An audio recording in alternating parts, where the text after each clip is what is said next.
This is for entertainment purposes only. So we're waking up to the fantastic news that JD Vance, the vice president of the divided states, has actually canceled his visit to Kenya.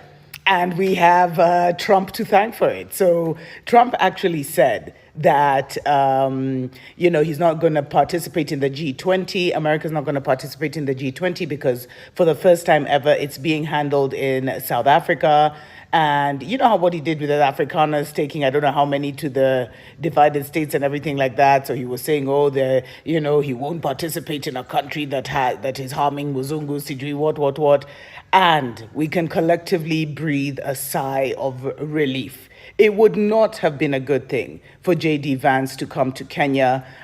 We already know that such a visit would have been taken by Nabi as some kind of rubber stamp for his, government. And on top of that, don't forget, we just found, is it 6.3 B or 63 billion? I think it's $63 billion worth of very rare earth minerals. I'm hearing niobium and other things in Mirima, which is in Kwale. And I'm sure you guys saw the article. I even talked about it a couple of weeks ago, where China and the divided states were now in a tug of war for that. And let's not forget that the divided states has a historic record of causing instability and sponsoring dictators and playing nasty games in countries where rare earth minerals worth so much money that could literally take Kenya into beyond a first world country. Whenever the divided states and all these Western nations find such, all of a sudden, the countries go to war. That's why Congo is the way it is. That's why Somalia is the way it is. That's why Sudan is the way it is. And let me mention Tanzania as well, because the Dubai people are heavily funding that new dictator of Tanzania. But, thank God, JD Vance is not coming to Kenya. Some of our prayers have been answered.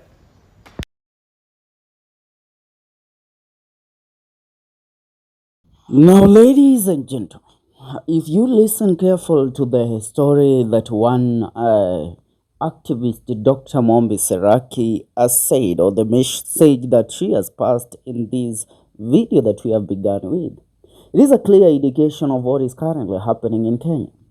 Yes, it is now something that has been confirmed that the United States Vice President G.D. Vance will not be visiting Nairobi anytime soon, as he was planned to visit Nairobi. The United States cancelled Vice President J.D. Vance's planned visit to Kenya after President Donald Trump withdrew Washington from the upcoming G20 summit in South Africa. Kenya had been preparing to host Vice President Vance later this month following his participation in the Johannesburg summit scheduled for 22 to 23rd of November. The event was said to be historic as the first G20 held on African soil. Vance's Nairobi stop, planned immediately after the summit, was expected to focus on trade, security, and technology cooperation. President Trump announced the U.S. withdrawal on the Truth Social, accusing South Africa of human rights violation against African communities. And he said no U.S. government official will attend as long as these human rights abuses continue. He said while confirming that Miami will host the 2026 G20. The decision effectively cancelled Vance's onward trip to Kenya. According to Prime Cabinet Secretary Musalia Mudavadi, who noted that Nairobi was not the target of Washington's criticism, but was affected by the wider diplomatic fallout, Foreign Affairs Principal Secretary Dr. Korir Sing'oei said the cancellation was procedural, explaining that Vance's Kenya visit had been linked to the Johannesburg meeting. The two stops were connected, he said, adding that the decision did not reflect any strain in bilateral relationship between Kenya and the United States. Now, the setback is viewed as a symbolic rather than substantive. President William Ruto's government has worked to deepen ties with Washington, positioning Kenya as a key partner in East Africa amid global realignment. Ruto's state visit to the White House in May 2024, hosted by the then President Joe Biden, marked 60 years of diplomatic relations and resulted in agreement on investment, climate action, governance, and regional security. The visit elevated Kenya-US relations to a strategic partnership. This visit, originally scheduled for 24th to 27th of November, was meant to build on that progress. Talks were expected to address Kenya's leadership in the multinational mission in Haiti, digital innovation, and counter-terrorism cooperation. Although the meeting have been postponed, Kenyan officials expect them to be rescheduled once the G20 dispute settles. We continue to value our partnership with the United States and are confident that our ongoing engagements will not be derailed, a senior official said. Mudavadi emphasized that Kenya's relationship with the United States now centers on innovation and enterprise rather than traditional aid.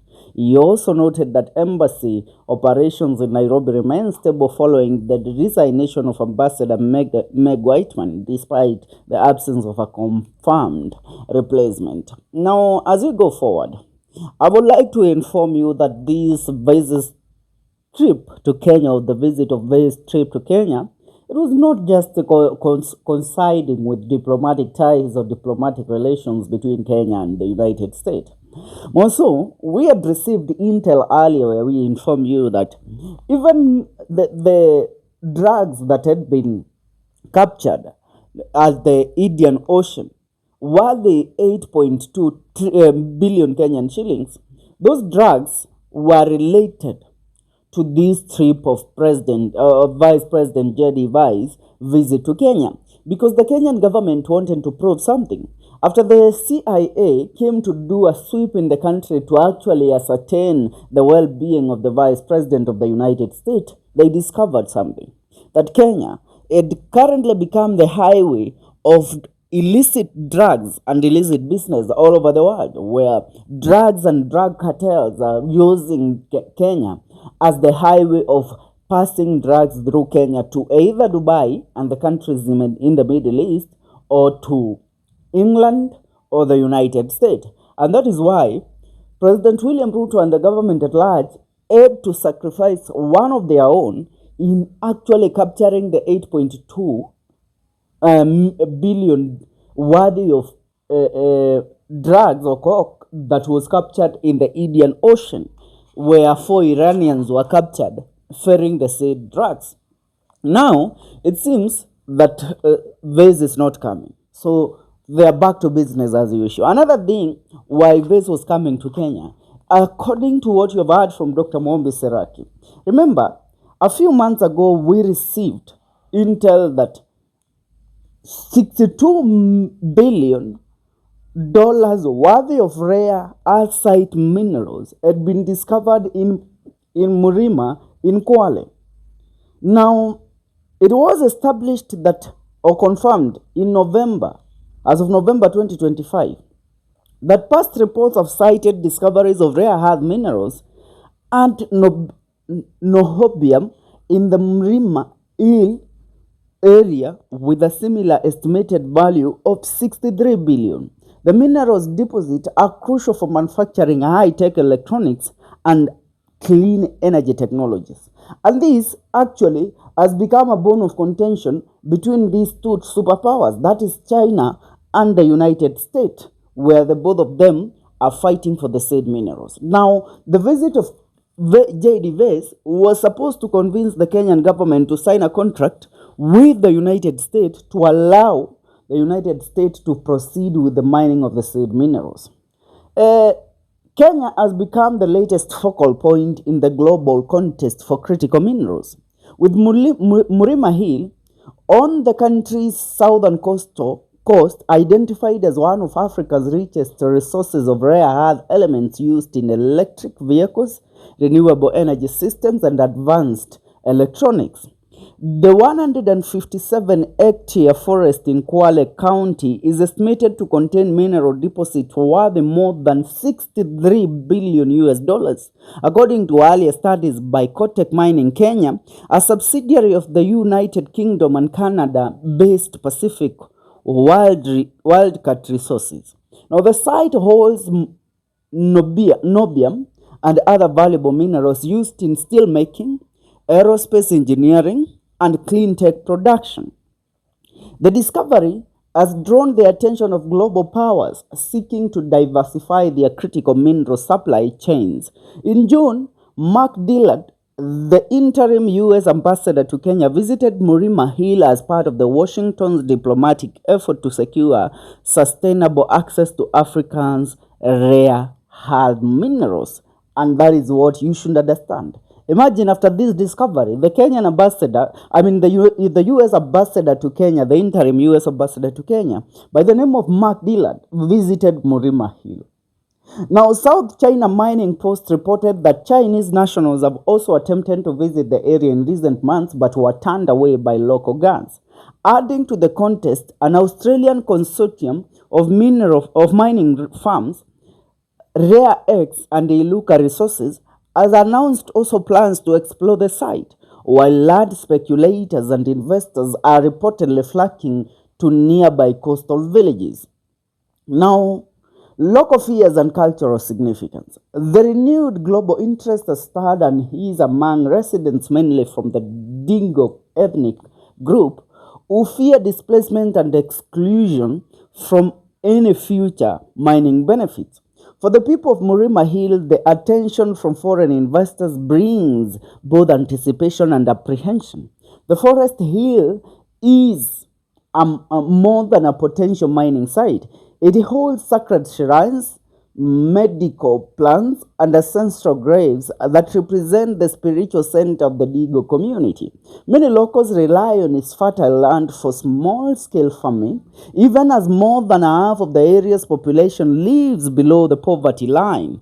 According to the recent data, people come here with big cars, but we turn them away, said Juma Koja, a forest guard, in an interview with agents France Paget. I do not want my people to be exploited. Residents fear that large-scale mining could trigger evictions, environmental degradation, and the erosion of cultural heritage, echoing Kenyans' past challenges with the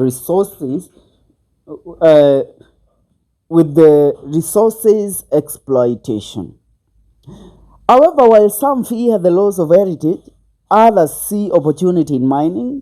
Why should we die poor while we have minerals? Said Domitila Mweni, a farmer who has begun developing a land to increase its value ahead of the possible projects. Now, Kenyans troubled mining past. The Kenyan's mining sector has long been marked by dispute between investors and the government. In 2013, authorities revoked the license of Kotek Mining to operate in Murima Hill, citing environmental concerns and irregularities in the licensing process. The company claimed it lost the permit after refusing to pay a bribe to then mining minister Najib Balala, and an allegation Balala denied. Following years of legal challenges, Kenya imposed a temporary moratorium on new mining licenses in 2019 to curb corruption and reassess its regulatory framework. However, with global demand for rare earth rising and China limiting exports, Nairobi has reopened its doors to investors. The Ministry of Mining this year announced bold reforms, including new tax incentives, improved licensing, transparency, and a digital strategy aimed at expanding the sector's contribution from 0.8% to 10% of GDP by 2030. Now, across the continent of Africa, governments are repositioning their mineral policies as competition for critical resources accelerates. From Zambia's copper and cobalt to Namibia's lithium and the Democratic Republic of Congo's rare earth, Africa is now central to the global clean energy transition. There is a romantic view that mining is an easy way to get rich. Professor Daniel Wero Ichangi, a retired economic geologist at the University of Nairobi, told reporters. But corruption and weak governance make it risky. If Kenya wants to benefit, it must strengthen institutions and ensure national interests come first. He added that competition between the West and China is pushing prices higher, but Kenya's long-term gains will depend on adherence to the law and the prioritization of collective national interest over personal gains. And let me tell you, if these minerals that were cited in Murima Hill, what this 63 billion US dollars, this is money that is supposed to propel Kenya to a first world country. If this money is supposed to be used for the right purposes. But let me ask you, do you think that this money can be used for the right purposes if the man that is currently the cabinet secretary of mining is Ali Hassan Joho? A man that you all know the scandals that he has been involved with in the past. A man that you all know what he has been linked to with in the past. Ladies and gentlemen, yes, God has blessed us with rare earth minerals. These minerals are Kwale County should become the next Singapore or the next New York in Africa. But will that happen? No, it won't. Because if these people are going to exploit these minerals as they are doing in Sudan, Sudan, the deposits they have found of minerals such as gold is what is causing the war that is currently ongoing there in Sudan. Countries in the Middle East are funding the war in Sudan. Go to Congo. Countries from European nations are funding the war in Congo. Go to countries like also Tanzania right now. The chaos happening. It's because of the minerals that have currently been discovered in Tanzania. The only person that has been able to curtail minerals in his country, but he uses them for his own benefit, not for the benefit of his people, is the president of Uganda, Yoweri Kaguta Museveni. William Ruto aone eti 63 billion US dollars worth of minerals zimepatikana, alafu anyamazie hizo eti mkule nyinyi wa Kenya mbenefiti sababu Mungu amewabariki. Tashanga. Ni hao kwa sasa mtazamaji. Tell me what is your take. Leave a comment on the comment section. See you in our next video. This is the Kenyan Daily Report.